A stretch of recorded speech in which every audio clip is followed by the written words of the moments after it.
नहमदुहु व नसल्ली अला रसूलिहिल करीम, अम्मा बाद। रोज़े से मुताल्लिक़ कुछ मसाइल आपके सामने बयान किए थे गुज़श्ता दिनों में। आज जो मसाइल आ रहे हैं वो भी उसी से मुताल्लिक़ हैं।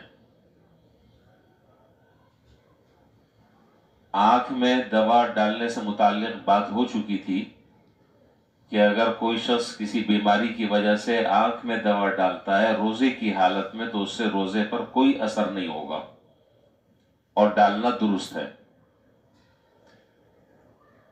दूसरा मसला, कान में दवा या तेल डालने से रोज़ा टूट जाता है, क़ज़ा लाजिम है। अलबत्ता नहाते वक्त गुस्ल के दौरान अगर पानी कान में चला जाए तो उससे रोज़े में कोई फ़र्क नहीं पड़ता। इसी तरीके से ये मसला आम तौर पर पेश आता है सहरी के बाद, कि जब सहरी खाई तो कुछ न कुछ ग़िज़ा के असरात दांतों में, खलाओं में पहुंच जाते हैं। तो बेहतर तरीका तो ये है कि सहरी करने के बाद अच्छे तरीके से मिसवाक कर लिया जाए या बुरुश कर ली जाए। इस पर भी बात हो चुकी है, कौन सा तरीका ज़्यादा अफजल है, ये बात हो गई है।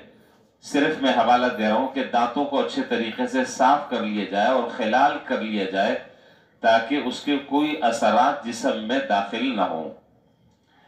लेकिन अगर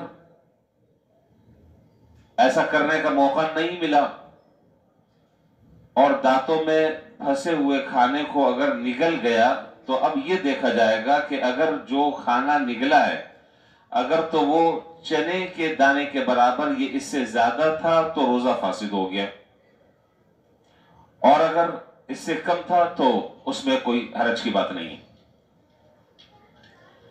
इसी तरीके से रोजे की हालत में इंजेक्शन लगाने से मुताल्लिक मसला वो बयान हो चुका था। अलबत्ता इसकी एक दूसरी शिक है, वो ये है कि रोजेदार का रोजे की हालत में खून अगर वो देता है तो उससे रोजे पर कोई असर पड़ेगा या नहीं पड़ेगा?